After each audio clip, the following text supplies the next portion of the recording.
Just to let you know that we're streaming onto the web.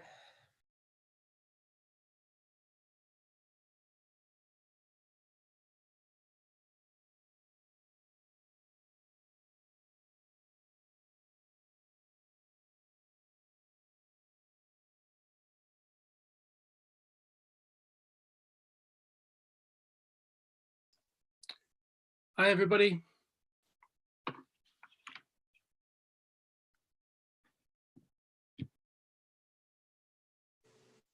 Good evening.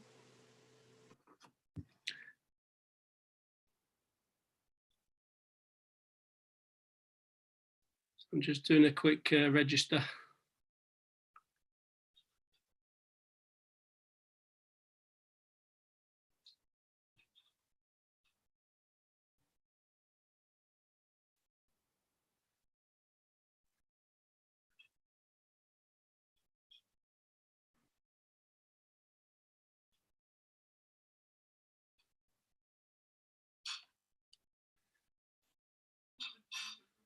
Looks like we're waiting for Lorna Edwards.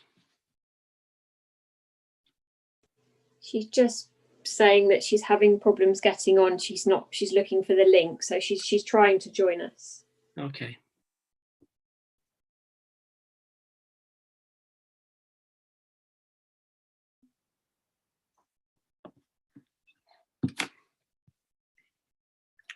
But I make it 6:30. I can start reading through the wording for remote meetings.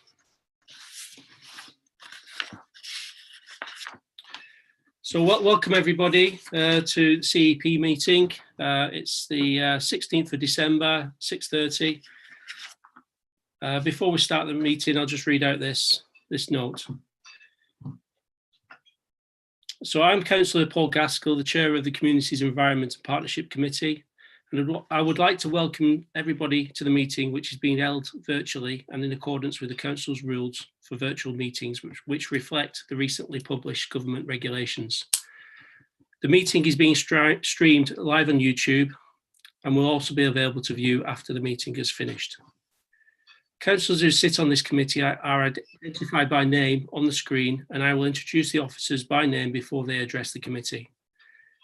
Councillors are reminded that although this meeting is being held remotely, they are regarded as being present in a meeting of the council, and they should observe the normal rules of behaviour under the Members' Code of Conduct and not allow members of their household to distract them during the course of the meeting. Can members ensure their mobile phones are now switched off or are on silent? Members of the committee will turn on their video link during the meeting and keep their microphones muted unless they have been invited to speak by myself as the chair. Members are reminded that if they switch off their video link or move away from the camera, they will be treated as leaving the meeting and will not be able to take part in any vote taken on the item under discussion. Members can indicate their wish to speak by raising their hands or by using the electronic function, and should only speak when I, as chair, invite them to do so. The officers present will only switch the video link on during the item that they are presenting or where they wish to be invited to speak by me as chair. As chair, I will confirm the name of any visiting speaker at the appropriate time in the agenda who will address the committee by audio link. Councillors should declare that they are leaving the meeting and switch off their video link if they have a disclosable pecuniary interest or other personal interest in an item on the agenda. The councillors can switch on their video link when I call the next agenda item. Voting will be taken on a roll call. I will confirm the recommendation proposed to the committee before the voting begins. Can each member indicate whether they are for or against the recommendation, or whether they wish to abstain? Hopefully, we will not have any IT problems, but can I remind councillors that if their connection is lost, that they should immediately advise a democratic support officer and use their meeting link to access the meeting again. Can I just add to that? It's probably better if you raise your hands when we're in discussion, and I'll just write down who's next to speak. The electronic hand function isn't great when you're chairing a meeting. So So we'll move on to, I see Lauren's here now, so we'll move on to item 1, apologies for absence and substitutions. So Councillor Lane Still is to be replaced by Councillor Lorna Edwards. Are there any other apologies for absence or substitutions? I take that as none, so I'll move on to declarations of interest. Are there any declarations of interest? I take that as none. Item 3, urgent matters. Are there any urgent matters? Take that as none. Item 4, minutes of the meeting held on the 21st of October 2020. Are the committee happy that the minutes of the meeting held on the 21st of October 2020 are an accurate record? No response. So sorry, Councillor Tony Jones, did you have a comment? No. Okay, so is that agreed? Okay. Agreed. So I'll sign those later. So item 5, modernising hospitals and health services. A presentation by Hampshire Together. So can I introduce Shirlene Ho, Matt Nesbitt, Elliot Nichols and John Boyman from Hampshire Together. I'd also like to thank them for the participation, and also Councillor Rattigan, who is sitting in as Cabinet Member. Simon has a prior engagement. So can I introduce David Colville, who will make the proper introduction. Thank you, Chair. Really, I've done a short covering report which just sets the context. I'm sure most members are aware of the public consultation process that took place during the summer and the Prime Minister's announcement. It also flags up the issue of the health campus. But I think the one point I would make is that obviously there's been a lot of discussion in the council regarding buildings and sites and so forth, but ultimately this is about health. This is about the provision of essential health services and the way that the health services are delivered. So I'd really think would rather just hand over to my colleagues, our colleagues, who are far more qualified to talk on that issue than I am. Thank you, Chair. Thank you. Can I hand over to, I guess, whoever's doing the presentation? Thank you, Councillor Gaskell, and thank you, David, for the introduction. I'm Shirlene O. I'm the Director of Strategy and Partnerships at Hampshire Hospital. I'm here with my colleagues, Dr. Matt Nisbet, who will introduce himself before he presents, and also Elliot Nichols, who is our Associate Director for Communications and Engagement. And I think he should be putting up some slides. Sorry, Shirlene, that's me, but Oh, sorry, John. I thought disabled at the moment. Could someone enable me to share some slides, and I'll do that. Sorry. John is our lead specifically for this program in communications and engagement. You should be able to share now, John. So I'll go straight to the background.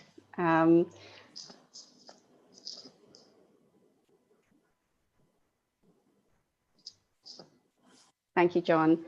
So as David said, this opportunity has arisen out of the government's health infrastructure plan, and the construction is aimed for 25 to 2030. And we are targeting the submission of a full business case by 2024 to enable us to actually start the work of construction by that milestone. Although the funding is for building a new hospital, we are actually using it as a catalyst for so much more, which I will go into later on. And as part of that program, we have received £5 million to develop our pre-consultation business case, strategic outline case, and that takes us to 2021. And in the next slide, the reason why we were put on the list is because of the challenges we're facing in 4 areas specifically. The first is in meeting the needs of a growing population, And not only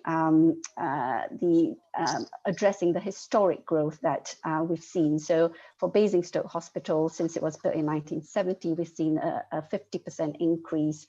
And therefore the accommodation really is not fit for purpose, as we've witnessed during COVID. And also we are seeing a higher than average population growth for the over 75s. So a 35% growth in a 7-year period, which clearly means that we need to look at how we deliver services differently and how we work with our partners differently as well. In terms of clinical sustainability, we're currently operating 2 mid-sized hospitals, one in Basingstoke and one in Winchester. And clearly this is not sustainable, which my colleague, Dr. Metnisbit, will be talking through, so I won't dwell on this here. The third is the condition of the buildings. I mentioned that not only is it limited in terms of size, it's also limited in terms of the layout and the ability for us to be flexible to deal with pandemic situations, but also in terms of being able to be flexible in terms of how the nature of services will change in the future. The use of digital, the growth of technology, even in some of the services we provide within the hospital, and to have spaces for our staff to actually have adequate training, education rooms, rest areas, and also for our patients and their families to be in an environment where we're aspiring to have access to 100% natural daylight and so on for better outcomes. So the fourth driver for change is our financial situation. So last year, not only the hospital, but North and Mid Hampshire as a health system ended up in a position of budget deficit. And again, clearly that's not sustainable going forward. So there is another driver for change for our case. In the next slide, as I mentioned before, we're looking at the opportunities that this affords us. So there are clearly opportunities in being able to have fit for purpose facilities to see us through the next 5 decades. And as I mentioned before, to improve how we provide services for our patients and their families and their well-being, as well as for our staff well-being. We're looking at this as an opportunity to go beyond the hospital and work with our partners in primary care, community care, with our ambulance services, in social care, but actually to look at how we can treat patients at their home or as close to home as possible. So whether it's digital and continuing to accelerate what we have managed to do during COVID, and to support that, and to look at ways that we can progress this in the next 10 to 20 years, we think is an opportunity. And more widely, we believe it's an opportunity for North and Mid Hampshire and for Hampshire and Isle of Wight itself. We want to actually look at a health campus, and I'm going to talk about that in a little bit more, because we think it's an opportunity to bring academia, technology companies, employment, to look at how we can provide key worker accommodation, and a whole range of other benefits that this affords us. In the next slide, for the area that we serve, we thought it would be really helpful to show this slide. We are not the only provider of services in the geography.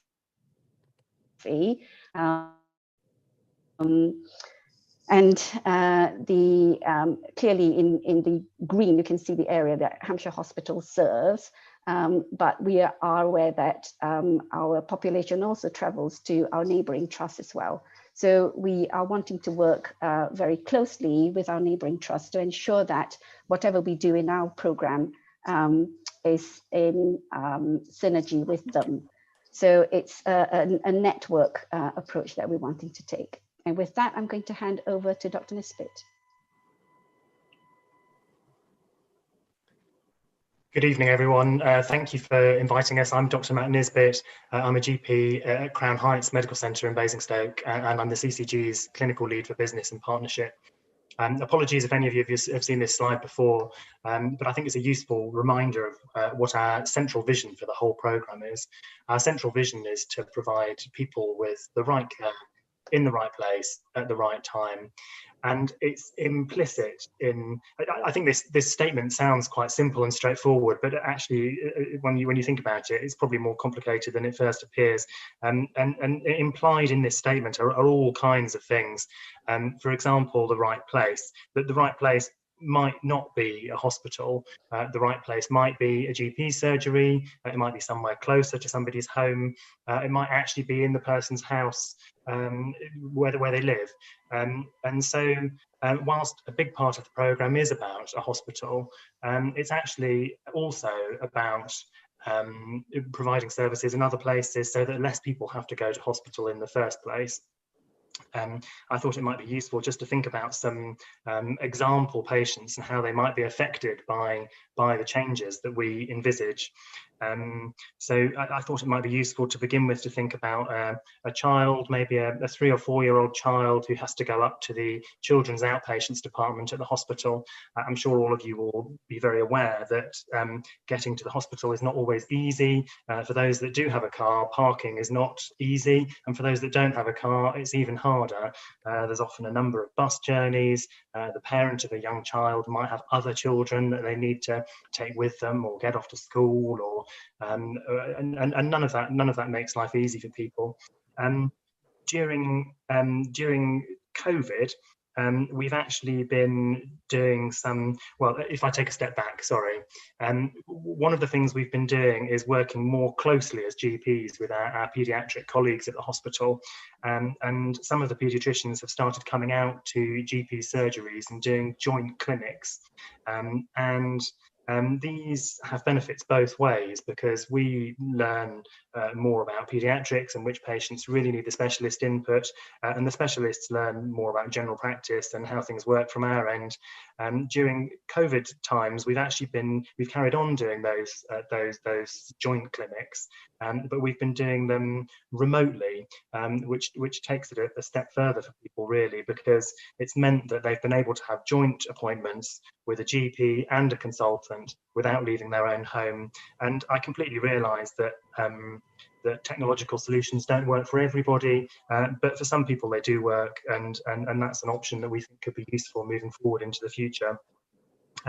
If we think about another type of patient, so for example, maybe a middle-aged person who suddenly develops very severe pain in their tummy, that type of patient absolutely needs to be in a hospital, but they need to be able to get to a hospital very quickly.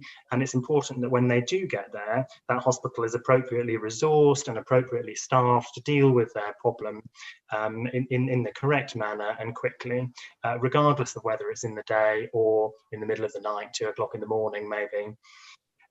If we think about another typical patient that I deal with on a day-to-day basis, and I'm sure you come across as counsellors as well, which might be an elderly person with lots of complex medical problems, maybe bouncing in and out of hospital, maybe bouncing around between services, between health services, between social services, between voluntary sector services. And I think these patients also have huge opportunity to benefit from this type of much more joined up approach. A lot of the people that I speak to find that they tend to fall between the cracks of the health service. They tend to fall in the gaps between services. And often this is why they end up going back into hospital in the first place.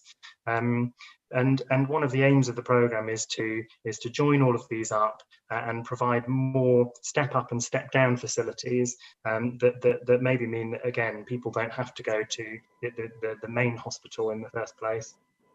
So if we move on to the next slide, John, I'm going to talk through a little bit of the process that we've gone through to develop our clinical options. So this is not about the site that the hospital will be, which Charlene's going to talk about in a moment. This is about the clinical model, so the way that patients will move through our system, the way that things will work. Over the last few months, we've done a lot of work on this, as you might expect. We started off with 2 options development groups at the end of the summer. We had over 100 patients and doctors, well, clinicians involved in those groups, and we developed a long list of options. Over the last month or 2, we've worked with an options development group to rationalise that list to a shorter list of options.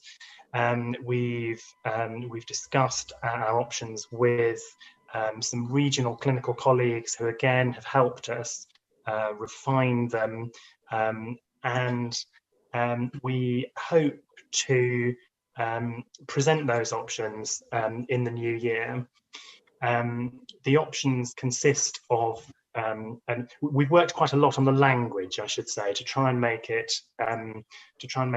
understandable for people, really. Language, I think language is really important, and people will understand different things by different terms. So we've tried to keep it simple. So our language is, our language that we've developed is that of an acute centralised hospital, supported by a main local hospital in Winchester. Just to give you some flavour of it, the other components of the model are a planned surgery centre, somewhere that people can go for as the name implies, planned operations. We think that something like 80% of the operations that the Trust carries out could be carried out in this type of facility. Charlene's mentioned that we've been working with other local providers, and this is a particular area where we've worked on. We're working with other local providers to see if there's scope for collaboration.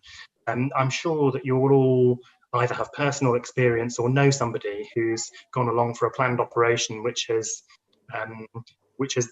very close to the operation date been cancelled, and this happens a lot in hospitals at the moment. And part of the reason it happens a lot is because emergency admissions tend to trump things, and people who had planned procedures get bumped off the list, if you like. And so one of the big benefits of having a planned surgery centre is that we would hope that wouldn't happen. Planned procedures wouldn't be affected by emergencies. And the other component of the models that we're going to talk about is something that we've referred to as complex outpatients, and it might be worth just mentioning a little bit what we mean by that as well.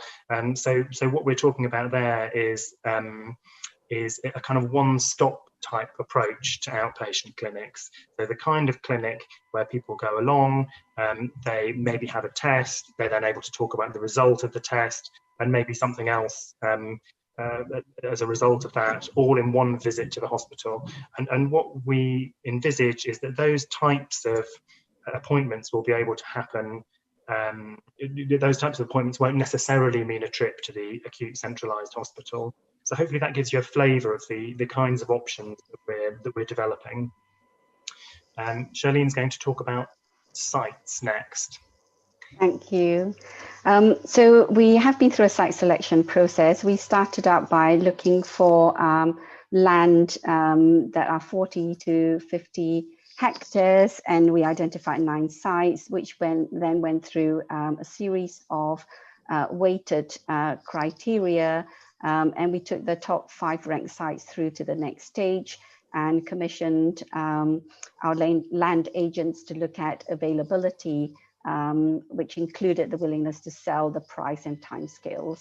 And in the next slide, you can see that we've ended up with 2 sites on our shortlist. So in addition to the clinical models that Matt described earlier, we have also options of 2 sites for the acute centralized hospital, both in Basingstoke. One is land near to junction 7 of the M3, and one is the current site that the hospital is at. The main local hospital is in Winchester. I should have said the investment from the government has clearly said that it would support the build of a new acute as well as a major refurbishment of the main local hospital at Winchester. So those would be part of what we will be going out to consult on. In the next slide, I just wanted to expand a little bit about my earlier reference to Hampshire Healthcare Campus. And that is really a vision that we have, and we've started to engage with a range of potential partners to build a prestigious campus, really, that is based on a partnership between academia and ourselves. And it's there to attract a cluster of health well-being, science, innovation, technology organizations, and to grow that community. We wanted to also nurture new and innovative businesses. We have had a strong interest in promoting technology-led I guess services and development, and the hub concept, I think, has gone down really well, and we believe that this would be a great opportunity more widely for North and Mid Hampshire.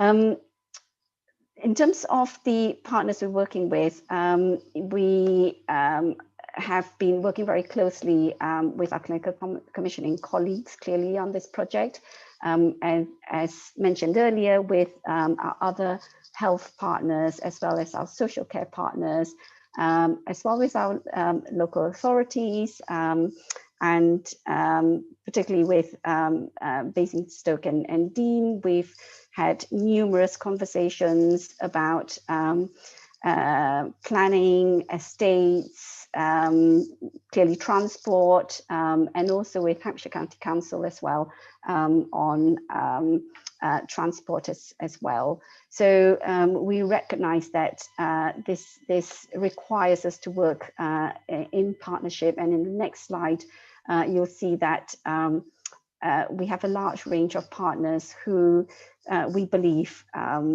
are going to be crucial to the success of this healthcare campus as well as the new hospital. So in terms of next steps, we need to go through a series of internal governance and assurance processes. We would like to go to public consultation early in 2021, with final decisions on the service configuration and locations made sometime between mid to late 21. And then we will progress with the pathway redesign and build our strategic outline case, our outline business case, our full business case, so that the building work starts in 2024, as mentioned before. And in terms of the opening, sometime we think around 28. And that's the end of the presentation. Happy to take questions. So can I open up the floor to questions, please? Councillor Mahaffey. I've got Councillor Jones next. Thank you, Chair. Very quick question, just to clarify in my own mind. I was in the Many Down Over committee last night, Many Down Overview committee last night. I'm assuming that when you say you've identified a site near Junction 7, that we are talking about the Many Down site. And if that is the case, then I was just interested in the timelines. You've got on your slide, you said hospital to begin 24, 25. build with an opening in potentially 2030. Obviously, that's 10 years down the road. We're looking to push many down ahead as fast as we can. How does it work? Well, what's the sort of how are you talking to the many down company? How are you coordinating this? I'll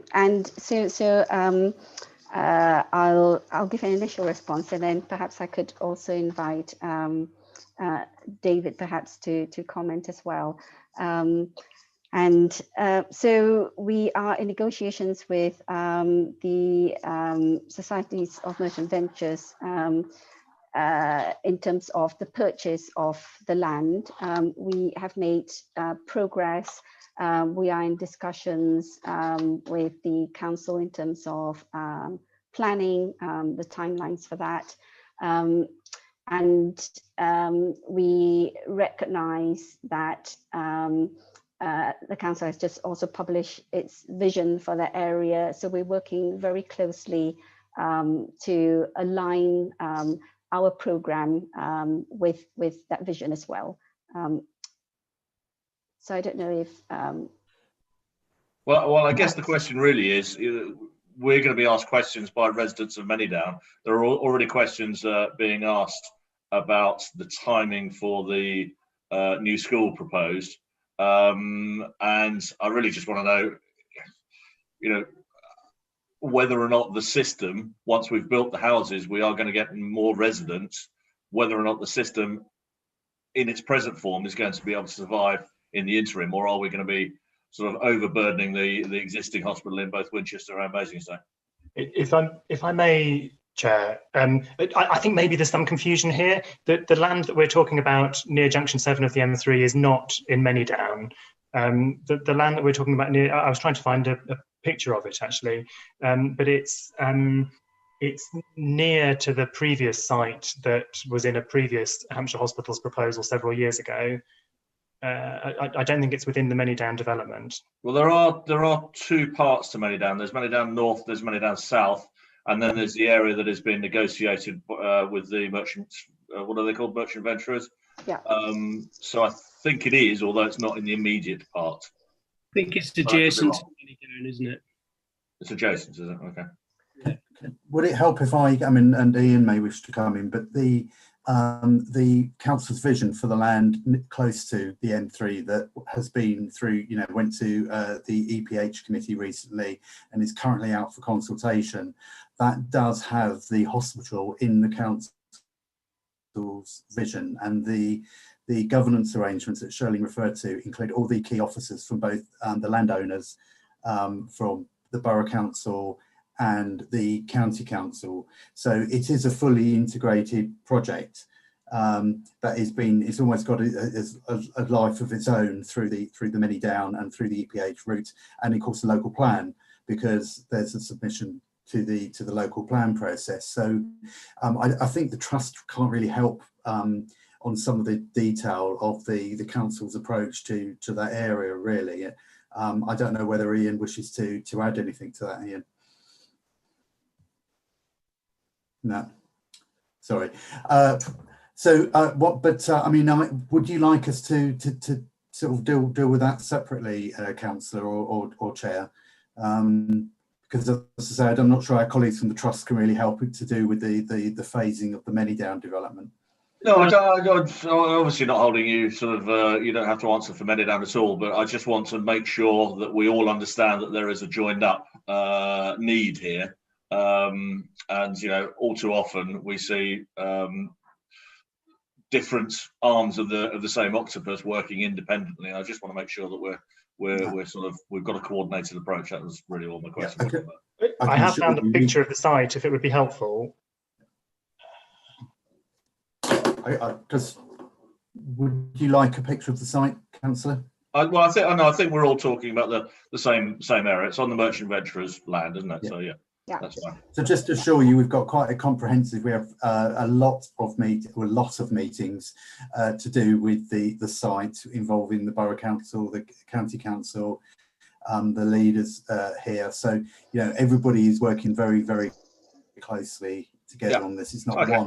it's not one project going off on its own. It's all fully integrated. Super. All right, that's all I need to know. Thanks. Councillor Jones. Thank you. My question was, this is positive. I don't want to come across too negative, but what was raised about GP surgeries, I really want to pick up on, where people won't have to go to the hospital. But the problem is that most of the surgeries are in the wrong place. We've said this over the years. It's been, in my view, ignored, but that's life, I'm afraid, because most of the surgeries now, especially now they're all joined up, we're getting pushed from pillar to post for different surgeries, and they're not necessarily, depending where you live, if you haven't got a car, and they're not on bus routes. And have you looked at this and see if anything can be done in that way? Because the way doctor surgeries are structured at the moment, in my view and my residents' view, a lot of them say it's not really working for them. I know we've gone through COVID, which is a different situation, which I don't want to get into, but what is happening now, people are deterred from going to doctor surgeries because it's all either IT, go this way, go that way, and if they're not online, things like that. These things need to be ironed out before rather than later, I believe, and we seem to brush over everything these days, saying we're going to be better off with IT. Yes, we will be, but there's certain patients, especially older patients, that just don't know how to handle it or won't do it. And just wonder whether you looked at that. But the rest of it is very positive. I don't want to just, bring it down, but I think these things need to be looked at. Thank you. So as a clinical commissioning group, we have done a review of our GP estate over the last few years. I think we would probably agree with you that there are places where there are issues, and I'd actually be really interested in hearing some of the feedback that you get from your constituents and residents. This particular programme doesn't include any capital funding for GP estate, but we're very aware that there are surgeries who are outgrowing their buildings as they currently stand. My own surgery is currently outgrowing our building, and I know there are challenges in Chinham. I can't tell you that we're going to fix all of them overnight, but it is something we're aware of and are working on. You'll probably be aware that we are working closely with the Borough Council, particularly in Winklebury at the moment, as part of the Winklebury regeneration project on primary care estate there, where we're very grateful for the kind of joint working that we're taking along with Vivid. And you might know as well that you've invited us to come back to talk specifically about primary care to your meeting in January. So I'm very happy to come along with some colleagues who are a bit more primary care focused and talk about that again then. Can I just quickly, I think it's all well and good talking about Winklebury, and I'll be biased here. I've represented Buckskin for 20 odd years, talked to the CCG God knows how many times, and we've had promises galore, and then my area is a lot poorer than Winklebury, and Winklebury deserves it as much as we do. But there's such a problem out there, it seems to be not looked at as a whole, in my view, and I'm quite happy to come back and discuss it with you at any time with my colleagues, because we have got views, and we're not all negative about this, but we've got to see a way forward. But we can do that perhaps in our next meeting. Thank you. I also wanted to mention to Councillor Jones's point, we are also funding a Healthier Communities project where I think we are starting in Buckskin actually, and it has been flagged to us because in terms of community-led programs of work, one of the challenges that has been highlighted by the community is clearly the lack of availability of a GP surgery there, and it's definitely something that we are very keen to address.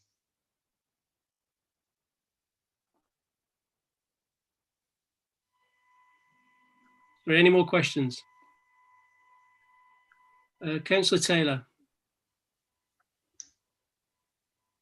Thank you, Chair. I just wanted to sort of clarify a couple of things if I could. So essentially, are we saying then that sort of roughly somewhere in Basingstoke outer surroundings that may or may not be served by public transport, there will be an acute hospital, but that the main hospital in Basingstoke will close and there will be no hospital in Basingstoke? So if I have a heart attack or stroke, I'll be all right because somebody will take me to this acute hospital. But if I need my cartilage and my knee sorting out, I'll have to go to Winchester. Is that what we're actually saying? Because it's not very clear, because you've said that it's not sustainable to have two hospitals. So I'm guessing that there will be the acute hospital on the outskirts, and there will be Winchester Hospital, and there will be no hospital in Basingstoke, and that we will be relying on some future aspirational system of extended GPs doing more services with perhaps consultants visiting in them, assuming the GP surgeries are in existence still. I mean, is that what we're looking at for the future? No hospital in Basingstoke.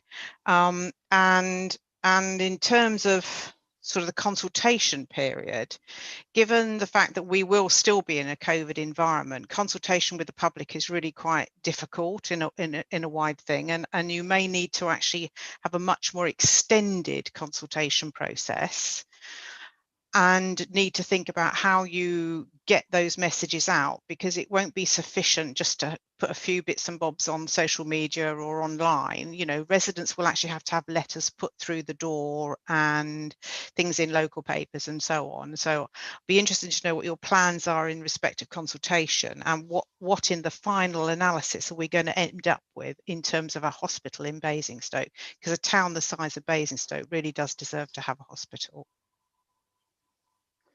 I'll make an initial response, and then I'll invite Dr. Nisbet to talk a bit more about the hospital, and then Elliot to talk about consultation.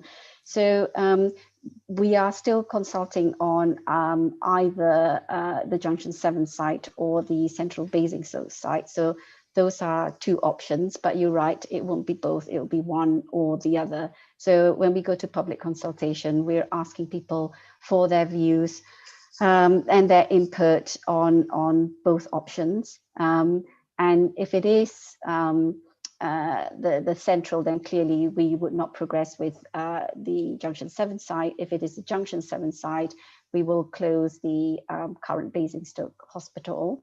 In terms of the acute centralized services, we have actually centralized our stroke and cardiac services already today, but I think I'll probably invite Matt to talk more about the provision of services, and then Elliot to follow on consultation during COVID.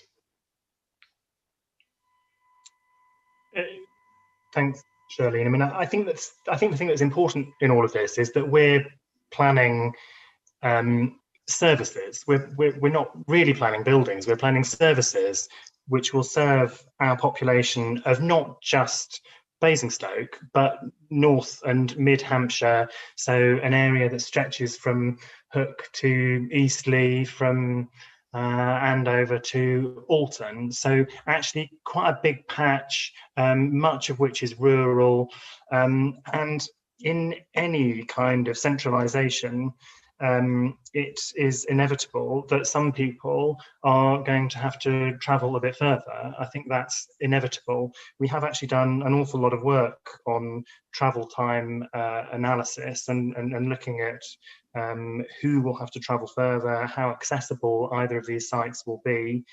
The thing is, we know that centralising some services improves the quality of the care that people receive and improves the outcomes that people have. So given the option of having to travel an extra 10 or 15 minutes, but maybe having an increased chance of survival, to put it bluntly, I think most people would probably accept that. And that's the kind of calculation that we're making in all of this. As Shirlene says, cardiac services and interventional cardiac services and stroke medicine have been centralised for some time, and the Trust has also centralised some of its orthopaedic services over the last year. So you'll probably be familiar that if you have a stroke in Basingstoke, the ambulance will take you to Winchester, and if you have a heart attack in Winchester, the ambulance will take you to Basingstoke, because that's where the specialists are and the equipment is who can treat those things most effectively. I mean, actually, one of my cardiology colleagues says that by doing that, by centralising interventional cardiology services at Basingstoke, it's meant that they're actually able to provide a better service on the ward in Winchester than they were previously, because they're not trying to staff two rotas kind of sub-optimally. I mean, on consultation, I hear your concern about consultation, Councillor Taylor. I think there are two things I would say. I mean, one is that we did go through a fairly lengthy public engagement process at the beginning of the summer, which I think, in all honesty, we were probably worried about how that would work, but it did actually work quite well. And I think the second thing I would say about it is that all of the kind of timelines that we've presented, if you'll forgive the expression, come with a bit of a kind of health warning, if you like. I mean, all of this is subject really to the approval of not only NHS England and NHS Improvement, but also the Department for Health and Social Care, who we have direct conversations with, but who ultimately will tell us when we're able to proceed with the consultation. So it's all slightly subject to that. If I can come back on that, if I may, Chair. So really, I just want to make absolutely clear, there will be, ultimately, at the end of this, no general hospital in Basingstoke. There may or may not be an acute service, but there will not be a general hospital. So if I have, I don't know, the arthritis, or, and tear in my shoulder, or any of those normal sort of routine, non-emergency type things, I will be going to Winchester. So there will still be services. I guess when we call it general hospital services, there will be, those sorts of services still provided in Basingstoke. So it's not just for very acute and emergency. It will be, so we were still planning, for example, to have, a complex, outpatient center there. So I think when you mean, will there still be services for people in Basingstoke that are of that nature, then there will be.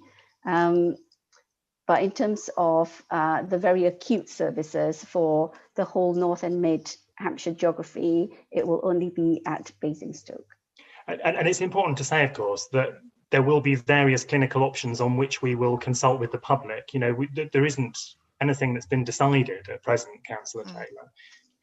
Yeah, I'm still very confused about whether we're going to have a hospital in Basingstoke or not that isn't anything other than an acute hospital. To say there will be services could mean anything. It could mean that I have to go to a private provider somewhere on a referral from a GP as opposed to actually going to hospital physio services, for example. We can't tell you what will or won't happen yet, because we haven't made public the shortlist of options, and I'm aware that this is a public meeting, so I'm not going to disclose what the shortlist of options is, and we haven't consulted with the public on those, so we can't tell you what will or won't happen at the end of that. Okay. Any more questions? Councillor Vaux. Thank you, Chair, and thank you very much for coming this evening and giving us this presentation, which is very interesting and very exciting for residents in the area. I have two areas that I'm interested in. One, following up from Councillor Taylor in a way, is on previous calls that I've been on related to Hampshire Together. It's been very interesting to hear the public's view about cancer services because of the nature of cancer services having to keep coming back to a hospital for chemotherapy and radiotherapy.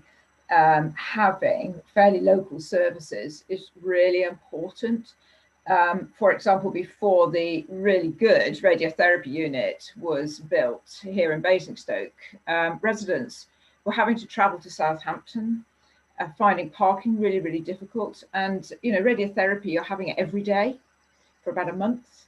And it's really, I mean, some people were just saying they wouldn't have it because of the difficulties of going down there. So what I'm worried about is that we will lose some of the really good services that we appreciate having now. So I would just urge that we don't just put things up on you know, on the board and say, well, that makes sense to put over there and that makes sense to put over there, because actually for patients it's more complicated for us, I think. So I'd appreciate you remembering cancer services in Basingstoke are highly prized and valued by local residents. I wanted to ask you about mental health services. The service, you know, the hospital services are very much about physical services, but we are all conscious of the difficulties around our adult and children mental health services. So I would be very keen to hear whether you are going to consult on mental health services at the same time as you're engaging on the other hospital or GP primary services. So are we going to see changes in the way mental health services are provided as well?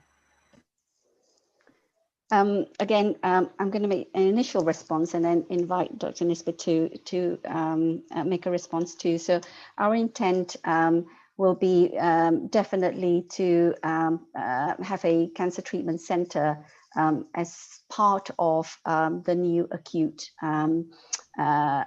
centralised hospital.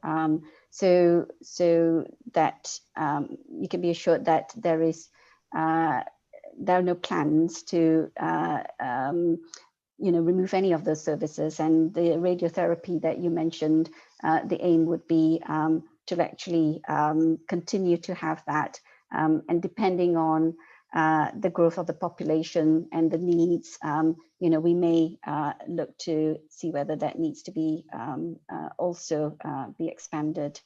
In terms of the mental health services, although it's out of scope, we know that we actually need to, and we are working with our colleagues from Southern Health as well as our GPs.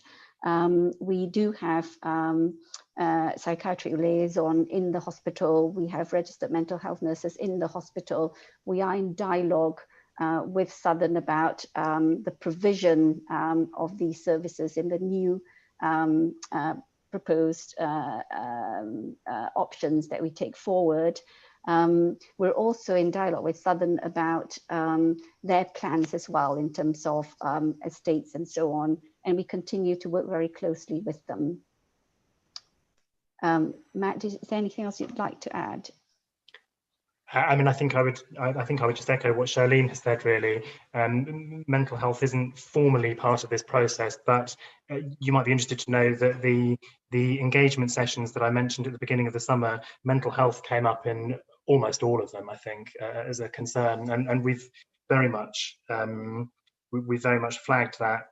Southern Health, as Charlene says, are engaged with the process.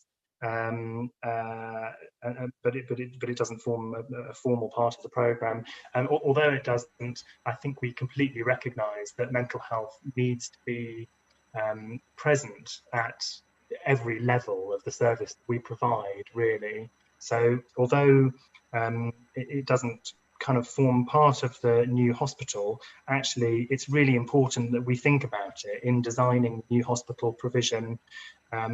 My colleagues who look after children who are staying in hospital have seen a huge increase over the last 10-20 years of children being admitted to hospital because of self-harming and suicide attempts, which was extremely rare 20 years ago and sadly is much less rare now. And of course those people need mental health assessment and input. So it is really important that it's at every level of what we plan.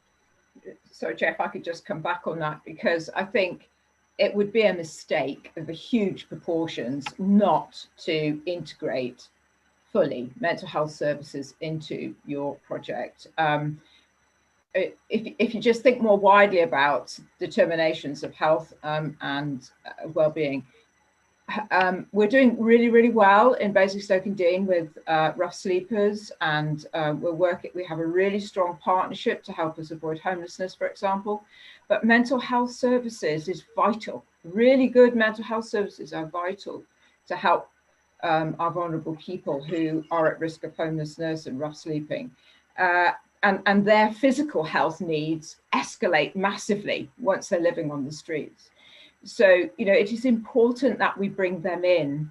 And I just respectfully suggest you look at places like Somerset, where they have completely integrated. They are creating one provider organisation that covers both their acute hospitals, you know, Taunton and Yeovil, their mental health services, their community health services, and I think 14 of the GP practices as well are all going to be integrated in one provider. So I think that would be, you know, I just feel it's a wasted opportunity not to think about how to, if you're going to do 80% of the system, why not do 100% of the system? Why miss a bit out? So thanks very much. Yeah, so I mean, if I may, I would completely agree, actually. I think this project has come about because Hampshire Hospitals was included as part of the HIP2 scheme, which is the Hospital Improvement Programme. So it's a central government programme, which it's Boris's 40 hospitals. You know, we're going to build 40 hospitals. So as far as this programme goes, we're slightly constrained by what the Department for Health and Social Care are telling us they will spend the money on. So we can't say we'll spend the money for building the new hospital on mental health. They won't let us, you know. But we absolutely recognise what you've said. We absolutely recognise that whilst the money is for building a hospital, that it's an opportunity to change other areas of health provision, such as mental health. So, you know, we are trying to do that work alongside, in parallel, really.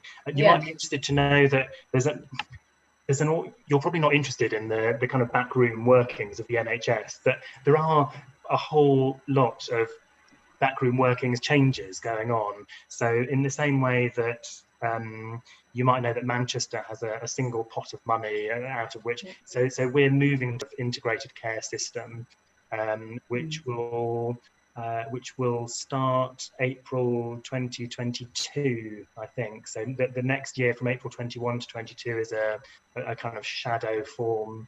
But there is that vision to have a single pot of money from which everybody says, well, what's the best place to spend this? Yeah, no, I absolutely appreciate it, because I do understand what's going on in the back office side.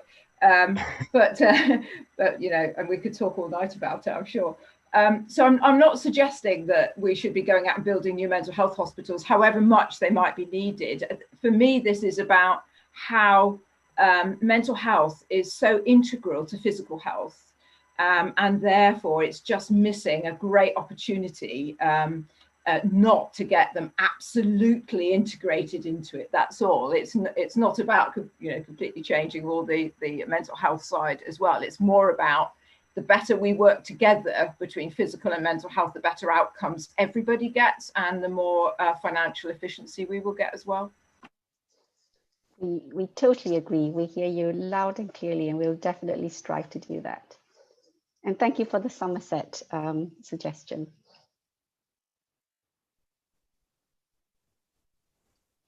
Councillor Kinnear. Thank you, Chair. My question is we all know that digital appointments have taken over faster than we expected with COVID, some which have obviously been a great advantage. Being a borough councillor for a rural area, there are definitely pockets that don't have fast broadband. A lot of people in the areas are retired. And where Councillor Vaux has just said, the mental health, it's very easy to have an online consultation and administer some pills over a digital consultation. One resident has actually contacted me today. She has a problem because she can't see someone live. Because she's got a prescription, they just keep sending another prescription, but she needs to be seen, but the nurse is too busy. So online consultations can actually, or repeat prescriptions, with the digital world, it's very easy to click on, we've all done it, repeat prescription, but you actually need to be seen. So I think that mustn't get lost in the scenario of everything that's going on, thinking about which I know you have been, the elderly, the rural areas, and some not having computers, definitely, and with libraries struggling. Some of them were going to the libraries, which they can't do anymore. So I just wanted to mention that point. But I have to say, I thought your presentation was very interesting. Thank you.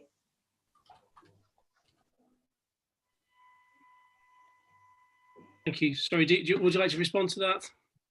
Yeah, I mean, I think that we would all agree that digital is something that's fairly new to us and that we haven't quite got right yet. I suspect most of you will be familiar with the kind of online consultations that Councillor Kinnear has mentioned, and those kind of online consultations are provided for us by an outside company, and although we have provided some feedback to them, we don't have any direct influence over the content of a lot of the kind of questions people are asked. And I think that we would completely agree that it's far from perfect at the moment.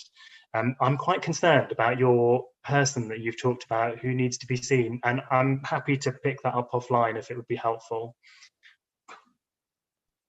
That would be very kind, because she's contacted me twice in the last 2 days.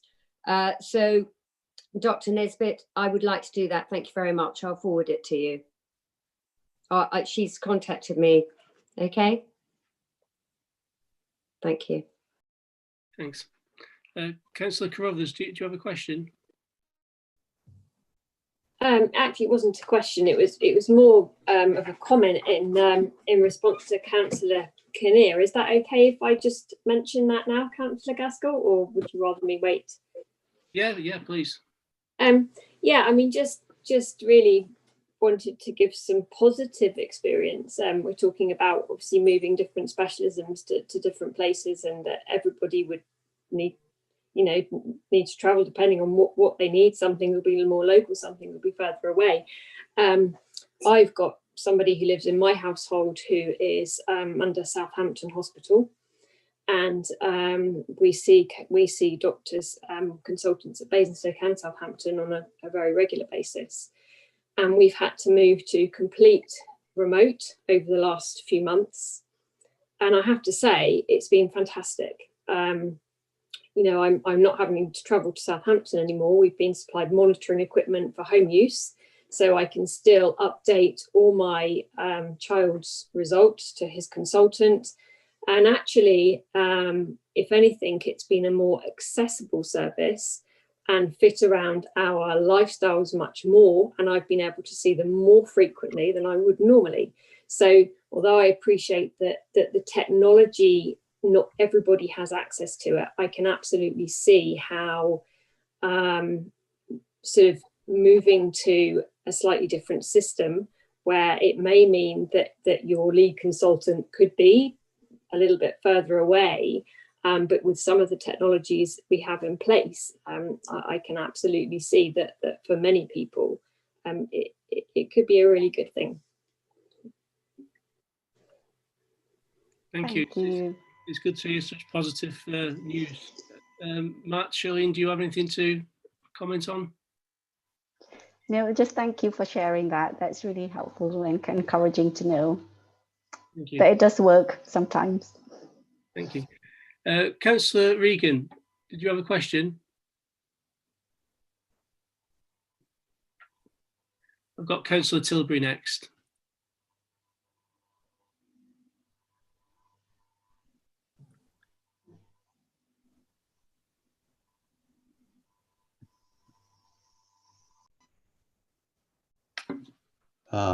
That's it. I'm on live. Yeah, I can see the problem some of us older people have with technology. I mean, it seems to be that the COVID crisis is a bit of an opportunity for the medical profession to not to miss a good opportunity to push it on the digital path, which obviously it was inevitable we're going to go that way. But I represent a lot of elderly people, and they don't even have a computer. I say to them mistakenly, "Well, give me an email," and they don't know what I'm talking about. It frightens them. So they end up ringing the doctors and hanging on for half hour trying to get through, and then to be told to go on the NHS app. I mean, it drives them mad. I mean, the personal experiences for the hospital, I have an eye condition that needs to see a specialist every 6 months, and it's now a phone call. So how can you have an eye test by phone call? And so, you know, there are lots of problems. I always see once we're all vaccinated and COVID is under control, things will settle down. But I'm worried about pushing everything. There has to be allowances for people who are not up to date on IT. I mean, I'm just about to do it, but it scares them, and they usually pick up the phone and get a doctor's appointment. And obviously, them days are not going to happen again. So just a comment. It's not a moan. It's just a comment on the current situation. Thank you, Councillor Regan, and I think we would absolutely agree. Really, you know, we completely recognise that that IT-based solutions are not going to work for everybody, and we completely recognise that there still has to be systems in place for the people that they don't work for. I mean, I think as we heard from your colleague, you know, there are people that they can work for, and I think I would probably see it. I mean, IT has transformed lots of areas of people's lives, and arguably the NHS is a bit of a latecomer to the party, really.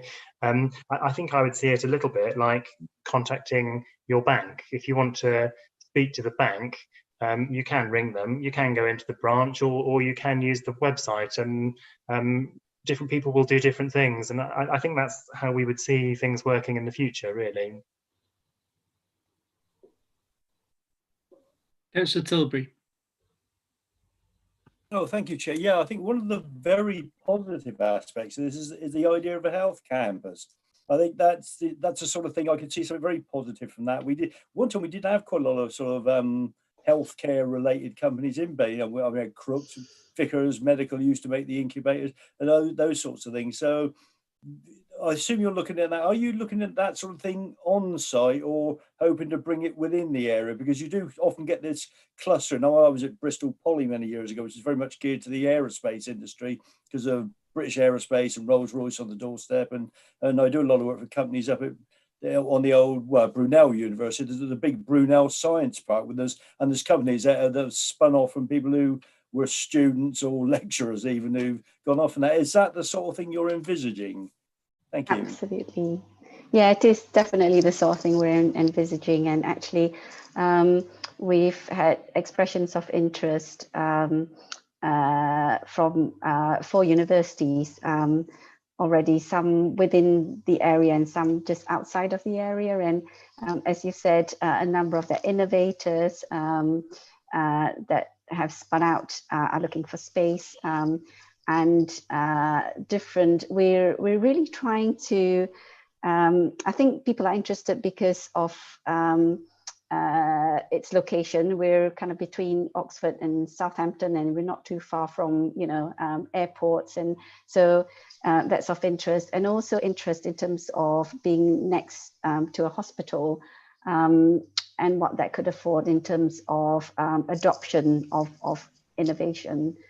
So those themes seem to be emerging, and that, you know, what you've described is definitely the sort of thing that we're looking for. We've had interest also in from investors as well, actually, who are interested in investing in something like this.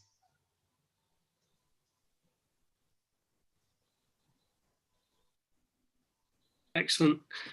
Councillor Rattigan. I've sat on the sidelines, but I'd like to make a few comments. We must, as a borough, be very supportive of what our healthcare professionals are bringing forward.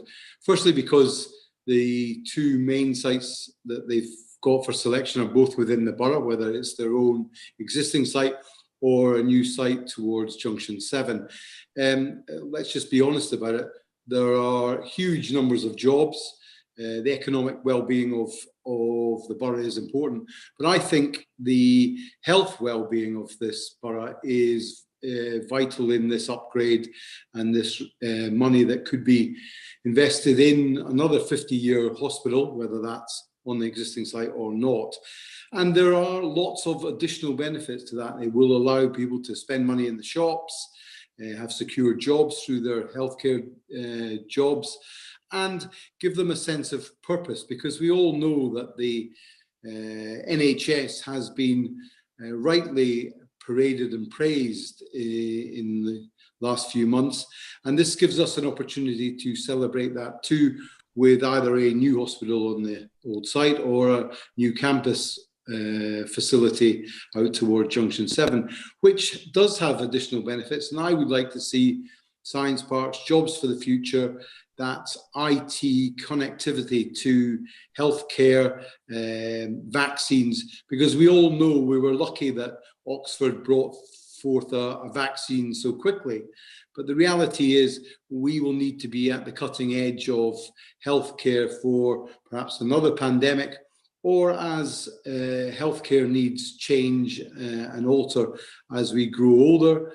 But we will not necessarily grow healthier. So there are lots of challenges in health, and I personally will leave it to the clinicians to work out what is best within a hospital and where it best meets the clinical needs. Our job, I feel, is that we should support them in whatever they try to drive forward, and understand the reasons for their decisions, and obviously help them through the planning process should that be required. So they would be my points, and thank you very much, all of you, for your presentation tonight.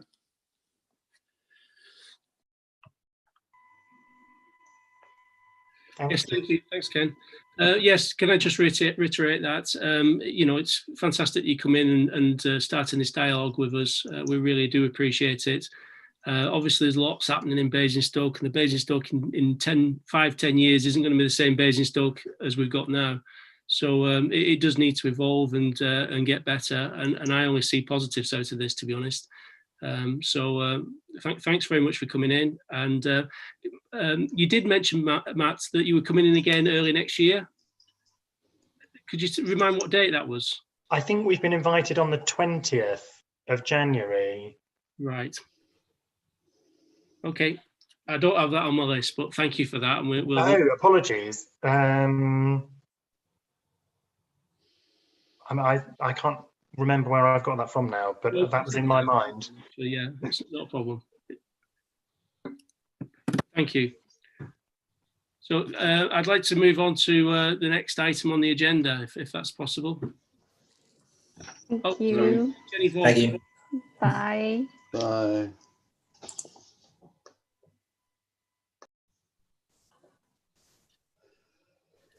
So item 6 on the agenda is an update briefing on the ice rink. So before we start on this, we have two guest speakers, Sally Cashman and Heath Rhodes. They'll both get 2 minutes to speak each.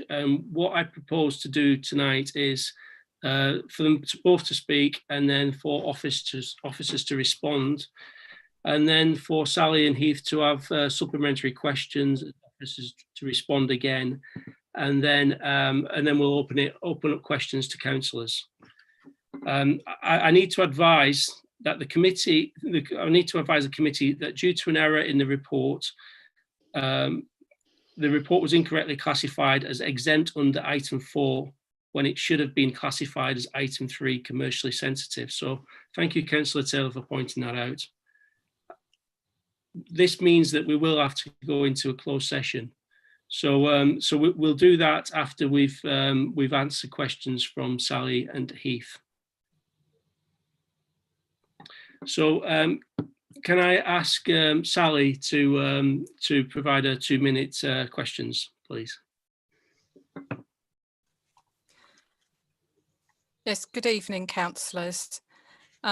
Basingstoke Bison play in the National Ice Hockey League. The league's current plan is to run a 16-week season from the end of January. Therefore, any work on refurbishing the rink could not begin until the end of May. If the work takes between 6 and 8 months, the earliest the rink could reopen is January 2022. Basingstoke Junior Ice Hockey Club would not be accepted to compete in the National League structure for 21-22 season, as it would have insufficient time to complete the majority of its fixtures.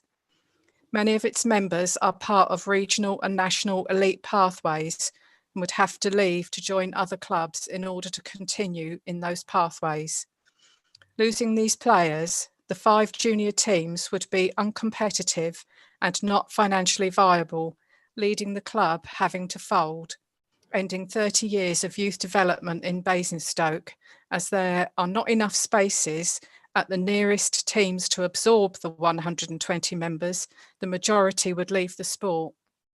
The loss of ice will also affect the survival of the 5 recreational hockey teams and 4 synchronised skating teams who currently train at the rink. They have also taken many years to grow and develop to the numbers that are now involved. Without continuity of ice, over 30 years of ice sport development in Basingstoke will end.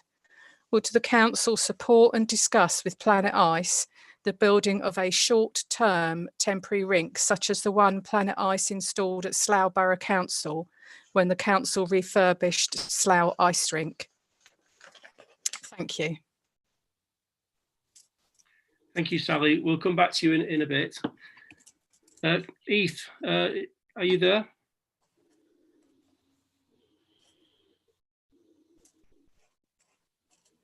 You're on mute, Heath. Can you hear me now? I can, yes. Yeah. You've got 2 minutes. Okay, good evening, councillors. Can I ask the CEP members if they've been made aware of the contents of the scope of works that was sent to the council by Planet Ice on an email dated the 16th of the 10th of this year? Also, that the proposed timeframes of each of the sections of the scope of works was also sent on the 20th of November by Planet Ice, and the proposal for a contribution of the works from Basingstoke Council was also sent on email dated the 29th of October. And further to that, have the CEP members now been furnished with the report from IceTech dated July 2020, offering options on the same scope of works as what we'd proposed, and also a further report offered up by IPW on August the 19th, advising the council on various funding options, as well as a costing on 2 types of a new build.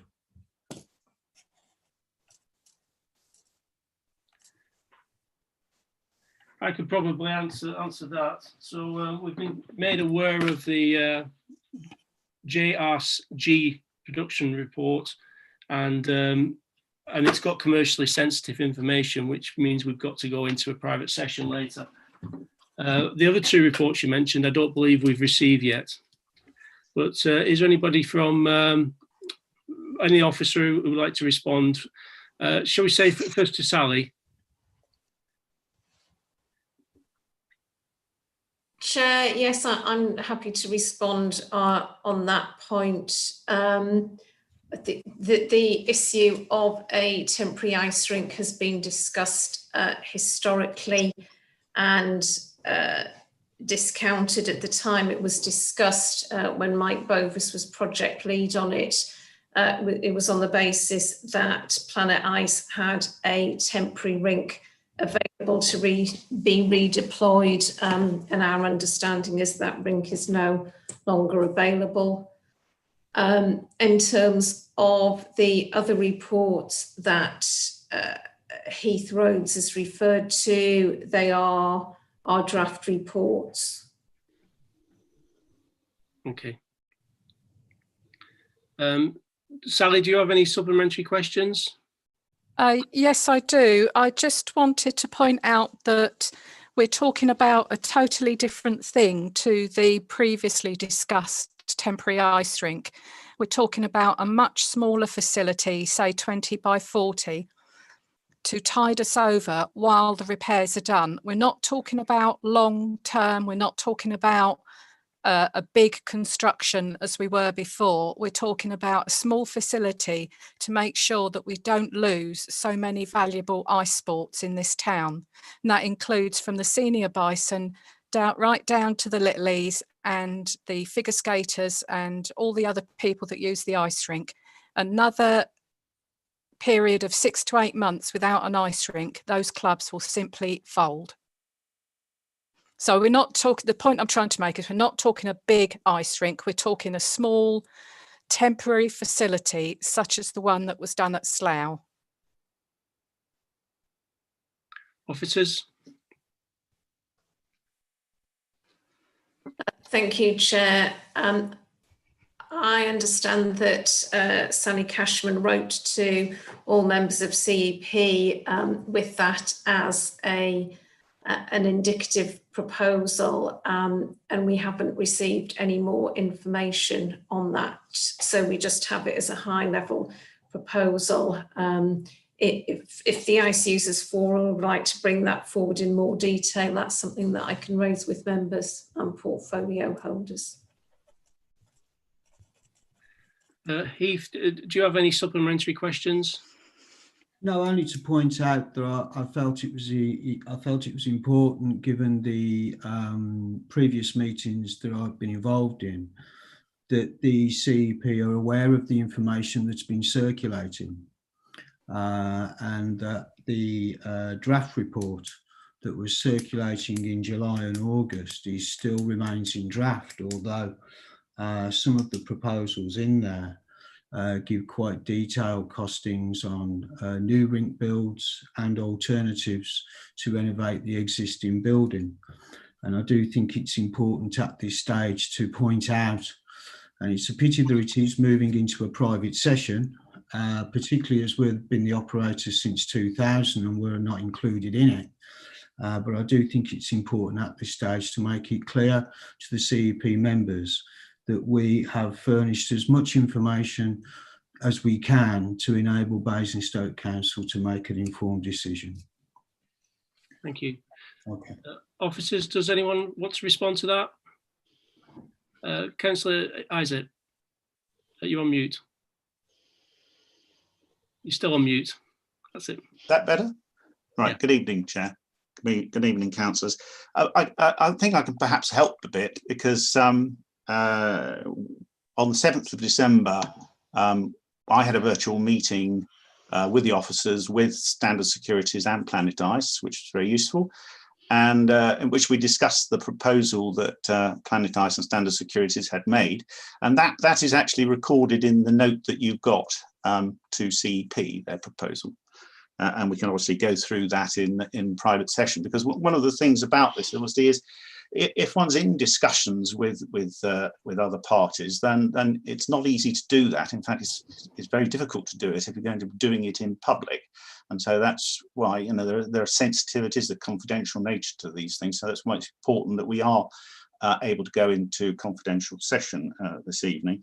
I did also discuss with Heath about a temporary ice rink, and we talked about the slough option. But I think the trouble with the slough option is that is the question of how viable it would be to put that up. You know, given the cost that's concerned, and the fact that it wouldn't have people wouldn't be able to attend it as an audience, particularly with all the issues we've got at the moment with COVID. On the reports, oh dear. Right, sorry.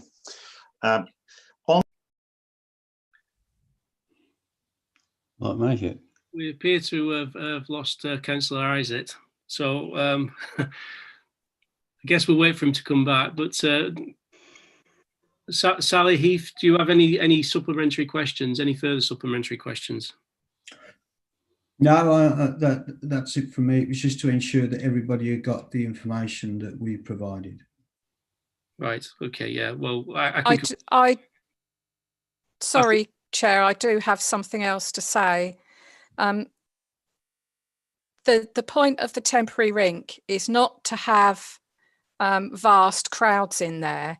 It's to enable the junior hockey club, the synchronised skaters, the recreational skaters, hockey teams, the recreational hockey team, sorry, to continue their training and to possibly hold some junior games there so that they don't have to fold, so that they keep their income stream in and that they don't have to fold. We're not talking a 40 by 20 rink. The temporary rink we're looking at won't house the bison.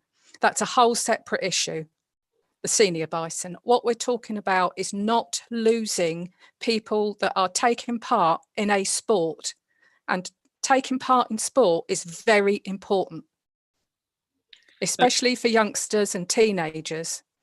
Yeah.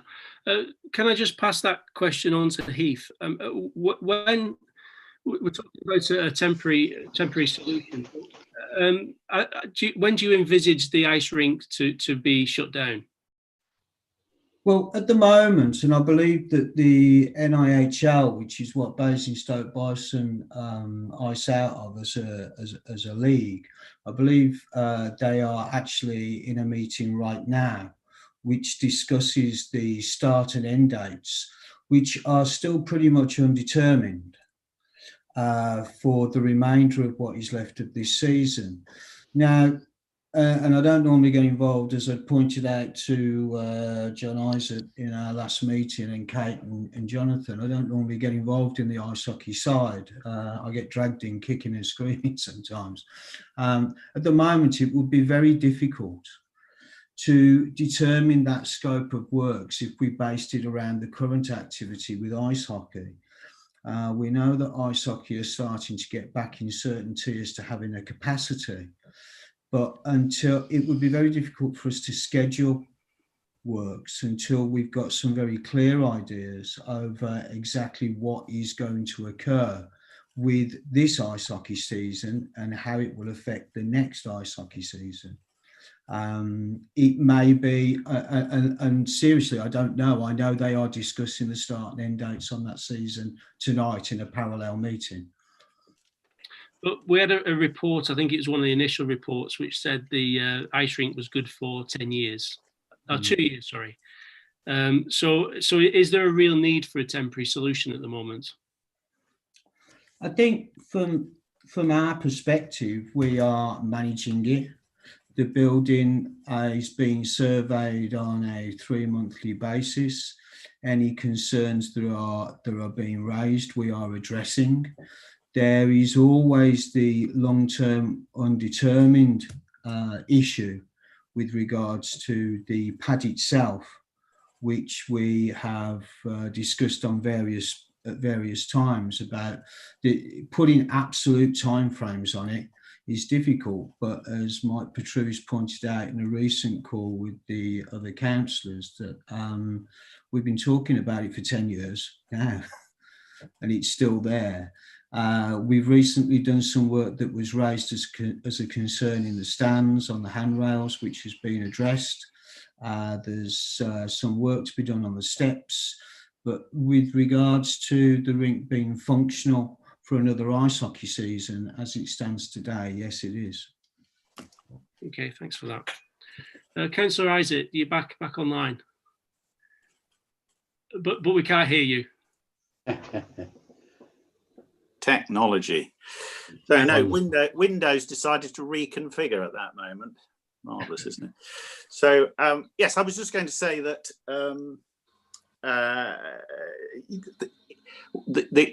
we've had a further response from Standard Securities and Planet Ice, which I can talk to you about in a confidential session, which may mean that there isn't a need for a temporary ice rink on the basis of what is in that email. Okay. Well, it's looking like we're going to have to go into closed session, but I'm going to open it up to councillors now. Has anybody got any questions? It's got to be non-financial, I guess, but any questions about what's been discussed? So, Councillor Mahaffey.